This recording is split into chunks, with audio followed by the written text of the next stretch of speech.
안녕하십니까. 갤라호른입니다. 갤라호른은 트레이더의 눈으로 시장을 바라보며 투자자 여러분들이 시장에 대한 이해와 통찰력을 갖는데 도움을 드리고자 합니다.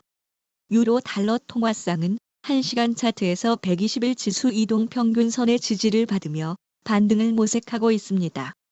하지만 4시간 차트의 120일 지수 이동선에 막혀 본격적인 추세는 만들지 못하고 오히려 강한 저항대에 부딪혀 하락 추세로 돌아설 기미를 보이고 있습니다.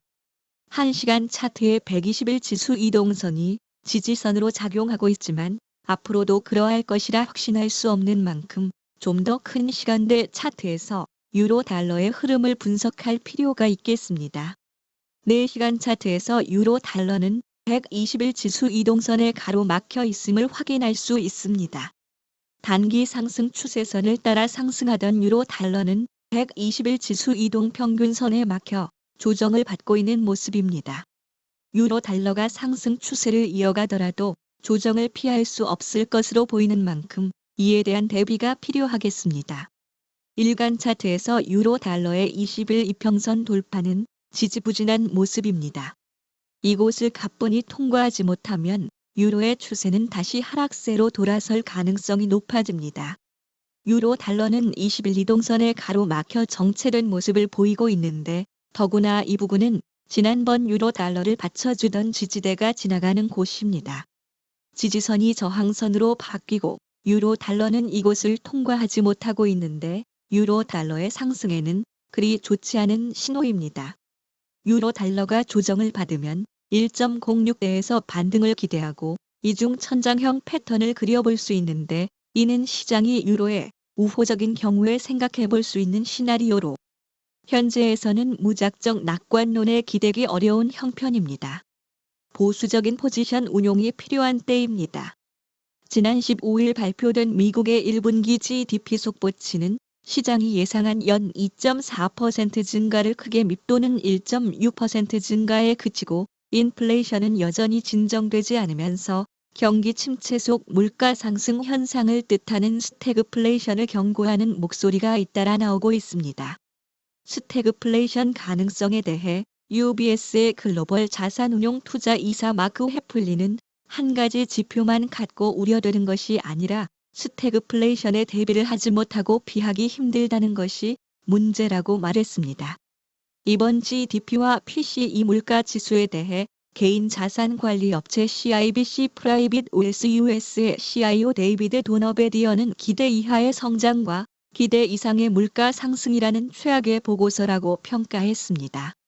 견고한 고용시장 덕에 미국의 실업률이 높지 않으면서 스태그플레이션은 아직 발생하지 않았지만 경제 전문지 비즈니스 인사이더는 저조한 성장과 끈질긴 물가는 미국 경제에는 반갑지 않은 소식으로 미 연방준비제도 연준이 쓸 수 있는 카드는 제한된 상태라고 지적했습니다.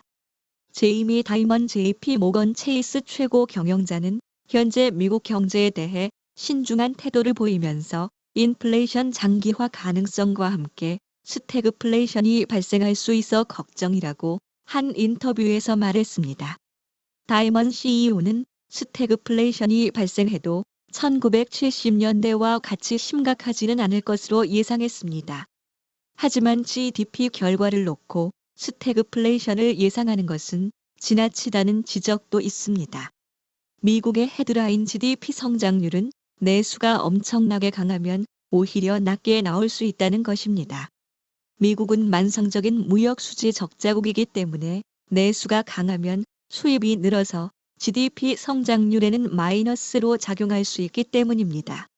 그리고 연준의 기준 금리 인하 예정 시점이 계속 늦춰지는 가운데 시장에서는 연준의 최종 기준 금리 수준도 예상보다 더 높을 수 있다는 전망이 나왔습니다.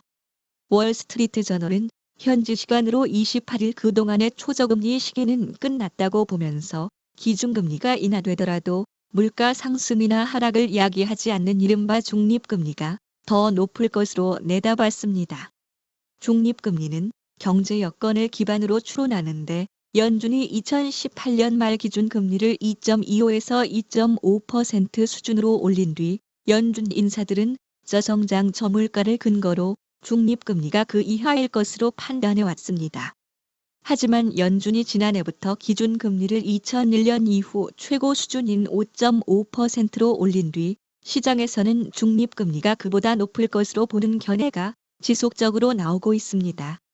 골드만삭스의 데이비드 메리클 수석 이코노미스트는 기준금리가 5%대에 머무르지 않겠지만 2.5%로 내려가지도 않을 것이라며 3-4%대 어디에서 연준이 멈출지는 여전히 미정이라고 밝혔습니다. 투자자들은 이미 금리가 팬데믹 이전 수준으로 돌아가지 않을 가능성을 염두에 두고 있으며 선물 시장에서는 기준금리가 앞으로 4% 수준에서 안정화될 것으로 전망하는 것으로 전해지고 있습니다. 국제신용평가사 피치는 연준이 7월부터 금리를 내릴 것으로 전망했습니다.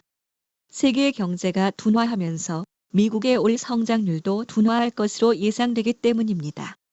피치의 아시아 태평양 국가신용등급 담당 제레미 주크 이사는 26일 하반기에는 금리 인하가 가능할 것으로 보인다면서 내년에는 연준이 더 큰 폭으로 금리를 내릴 것으로 전망했습니다. 시티그룹은 3월 PCE 발표 이후 올해 금리 인하폭을 종전 125베이시스 포인트에서 100베이시스 포인트로 예상한다고 밝혔습니다. 시티그룹은 인플레이션이 둔화하고 있다는 확신을 더 갖기 위해 FOMC는 7월까지 기다릴 가능성이 크다고 전망했습니다. 키웰스의 최고 투자 책임자 조지 마테오는 PCE 물가 지수가 과열되지 않았다고 평가하면서도 인플레이션이 완전히 진정됐고 연준이 곧 금리를 내릴 것이라 판단해선 안 된다고 지적했습니다.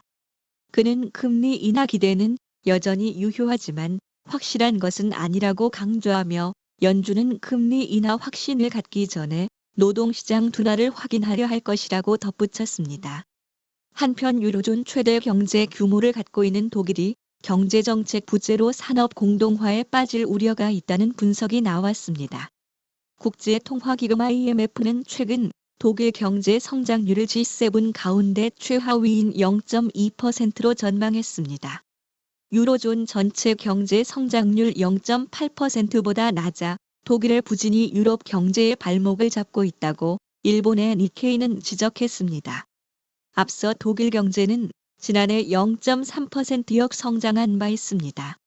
시장은 30일 발표하는 독일의 1분기 GDP 예비치에 주목하고 있는데 시장은 지난해 역성장에서 벗어나 전분기 대비 0.1% 상승을 예상하고 있습니다.